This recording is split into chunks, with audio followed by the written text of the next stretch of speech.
That's right. It's episode 9 of USFAPN. Let's go. It's been a big week, week 6. One of the biggest in the weeks that have occurred so far. The biggest week so far. That's It's the biggest week that you've seen thus far. absolutely. And But next week, look out for week 7. oh yeah, look Even at bigger. even bigger. More numbers. Absolutely. But let's check out what went down in week 6. So starting us off, we had Anchorage versus Tacoma, my favorite team. The Anchorage Snow Devils. That's right. And Just please don't be a blowout. no, well, let's tune in and see who Wow. gets it. Oh, When fire meets ice. James Oh, Peach from Georgia. he erupted for 20 yards. Well, Never gets old, does it, those eruption puns? no, it doesn't. But coming in next, we had them at the goal line and check out what happened here. They're right at the blood meridian on this field. That's right. Oh, Oh, goes the other way on the run. oh, catches it Oh my for a goodness. I thought touchdown. that was going to be Peach an with interception. Peach with the TD with the slow clap at the end. The Raptor tear jerseys. I love it. Then Tacoma had the ball. They were pushed, pretty way back at the 10-yard line. Look at that missile. Oh, Oh my goodness. Tacoma probably closer to Anchorage than many of the other cities in the USFA. yeah. That was Frederick Kaiser with the touchdown. And next up, we also had Tacoma with the ball. All right, Anchorage finally getting close. I don't like that we're seeing a lot of home team highlights here, though. This does not bode well. Oh my goodness. Lamar Davis with the touchdown over there. I'm just Number glad it 8. wasn't another one for the Kaiser. No, but in the 5th one, who do you think this goes I to? do not have a good feeling about this. Although the ice blue uniforms of Anchorage are seen clearly against the field. Oh my gosh. Ending it, Frederick Kaiser again. Kaiser again. He said, "Bring on World War I, baby. I don't give a fuck." No, they didn't, or maybe they did. And ultimately, Anchorage was only able to put up points in the second quarter, throwing in 7. At least they made more than a field goal. And Tacoma dominated the game. Although in the second half, they held them back, resulting in only 3 points. So just 1 kick. Very interesting that Anchorage had 500 plus total yards, almost 100 more than the Eruptions 415, and yet still could only put 7 points on the board. What's going on in Anchorage? We'll have to take on whoever is the coach or GM that wants to hop on to us over here and hear what's going down in the windiest of windy cities. If we scroll down, do we get any turnover stats here? I wonder if that's our interns. We got this little yellow bar over here. No. It's a Okay. screenshot. But there are more depth stats that we could go into incorporating. If you want more in-depth stats, just subscribe to our YouTube channel. Yeah. Or, in the enhanced... well, let's move on to the next game. So we had Charlotte coming up against Arizona. Okay. Charlotte has the ball. Normal-looking field. Uniform's pretty good. Long pre-snap play call-out. Do something with it, Charlotte. Oh, wow. That's what happened. Mikey Jackson with the interception. Took a long time to audible to an interception there. Yeah, great play. They're stuck with the coach's call. So then we've got Arizona at the 20-yard line. The Baby Rattlers. Sean McGowan Wow. for the... Right up the middle of the backwards Rattler end zone, baby. Let's go. Put a mirror on it. Absolutely. Then we had a huge pass to Doc Boone. Ran into his own player, but still got rid of it. That was a cool play. Touchdown for Charlotte. And Arizona, still up ahead Knocking at that backwards door again. Oh, Oh, both feet in. Reginald Chrome with the touchdown. Wow. And finally in this game, Your stadium end zone decal looks like if you were giving yourself a tattoo in the mirror.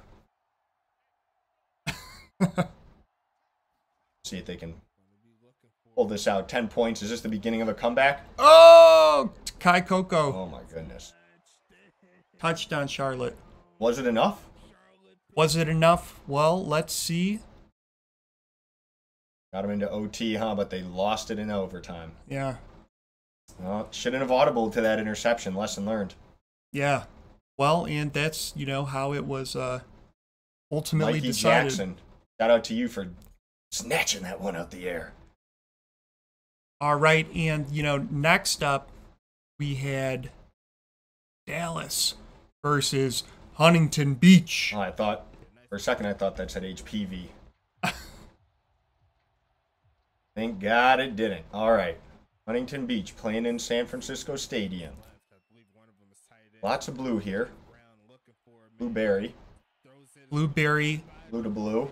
running it off. Oh! Oh, that was That was nice. I Matt guess. Grigsby for I'd a like to see reception. score on some of these, but Well, let's see what what Matt Grigsby who sent us that clip. Vernon Mills has to say about that on this play coming up.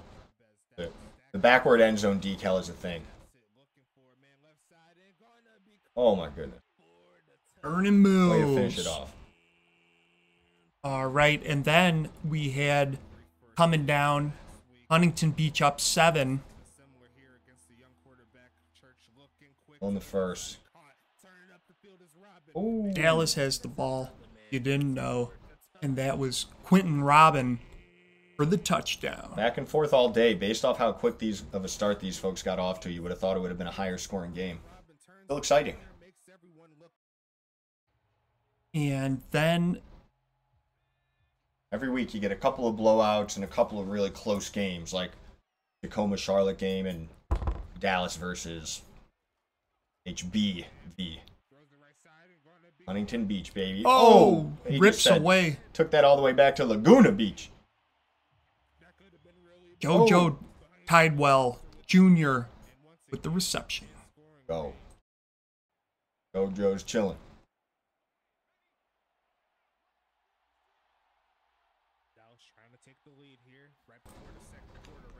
Oh. Wow, making it look easy.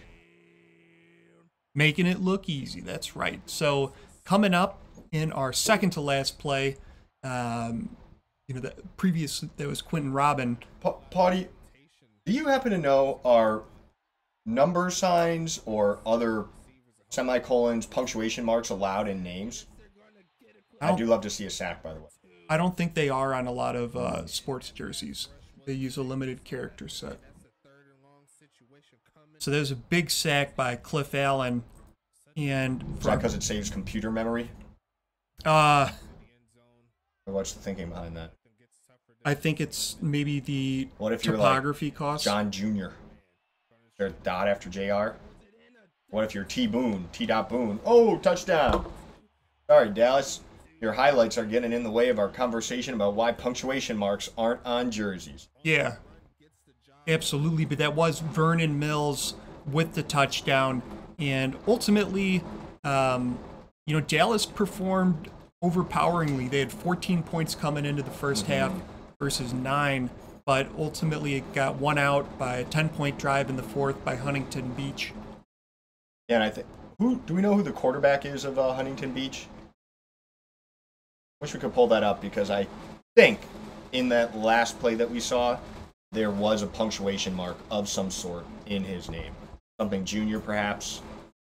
Action Junior? Action Junior was it? Yeah, A. Dot Action Junior. Okay, so we know periods Yeah. can be in names. Yes. Do we have commas? Probably not. Could you be period comma? Could you be 3 dots? You could be 3 dots. Could you be etc. etc. ... Yeah. Let's move on and see if we have any other players with punctuation marks on their jersey names in this next slew of clips. Next slew of clips. In this one, we have. Oh my God, my name would totally be like, you know how you spell out boobs with like the number 8 Yeah. on calculators? That'd be my jersey name. Oh! Slung that one all the way across the field. Yeah, that was Charlie Baker with the big reception right there. Making up a first down, baby. Baking one up. And a baker's dozen. You'll like after this. Well. Here we go. You'll like the smell of this one. Oh, Coming in strong. Big sack. I used to be a defensive tackle myself. What? Oh, look at that. Oh, my goodness. Anthony Stank taking it to the 50-yard line. I love the New York Mafia logo, by the way. Oh, yeah, it's so sick. Gangsta as fuck. Yeah. And finally, after this one, got Pittsburgh with the ball. They're down a lot. Let's see what they can do with it. Oh, Pittsburgh.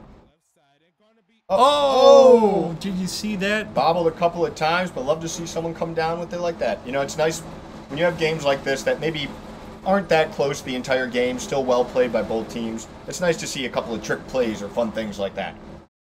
You know, it's kind of like seeing punctuation mark on a jersey. Just nice to see once in a while. Yes, it would be nice to see. You know, ultimately, Pittsburgh was able to convert in the fourth, coming in with 7 points. So they put up an honest 10 against 24. I'd say like they didn't give up. Obviously, with that last clip, you saw that they worked together as a team.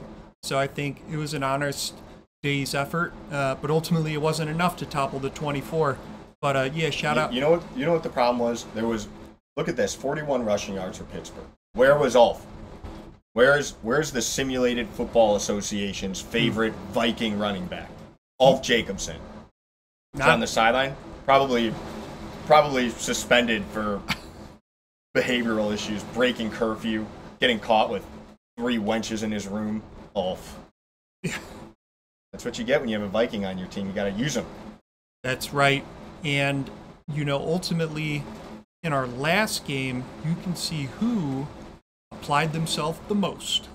Tampa Bay versus St. Louis. Big. Two of the best teams in the league going at it. Wow, St. Louis up 10, and we haven't even seen a highlight.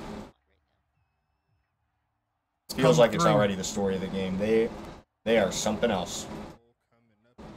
Here we go. I guess this is the play. But I know for sure that this one's inbound. Oh, Kevin Lee with the touchdown. All right, let's go, K. Lee. And next up, looking for punctuation marks on any of the jerseys here, folks. What do we got? Nothing. Osley. No juniors. No T dots. St. Louis has the ball. What are they going to do with it? I'm feeling that is not a draw. Oh! Tampa Bay showing signs of life. Brock Hoskins with the interception from Tampa Bay. And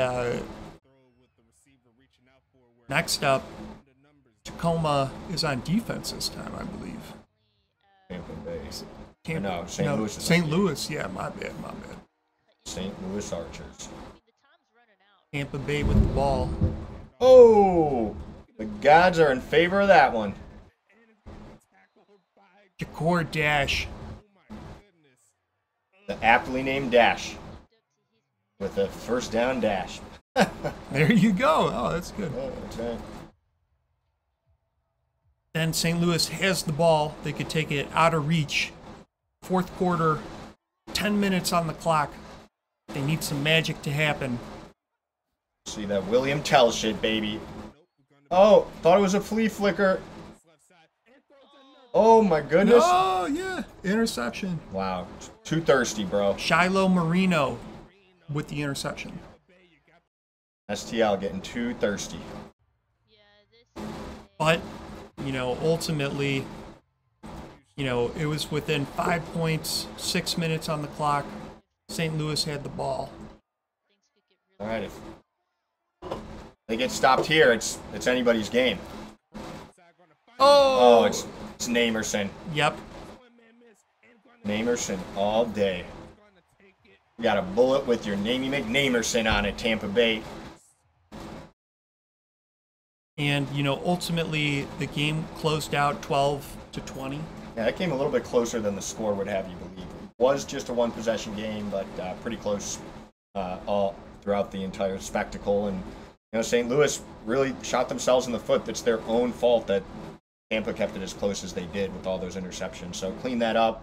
The fact that they didn't clean it up, they're still able to win, bodes well for their playoff prospects. Yeah, I think so as well. It really demonstrates their aptitude, and if they can refine certain predicaments in their overall performance, then they do have the option or opportunity to take the whole thing. So totally up to them, but it's anyone's game this year.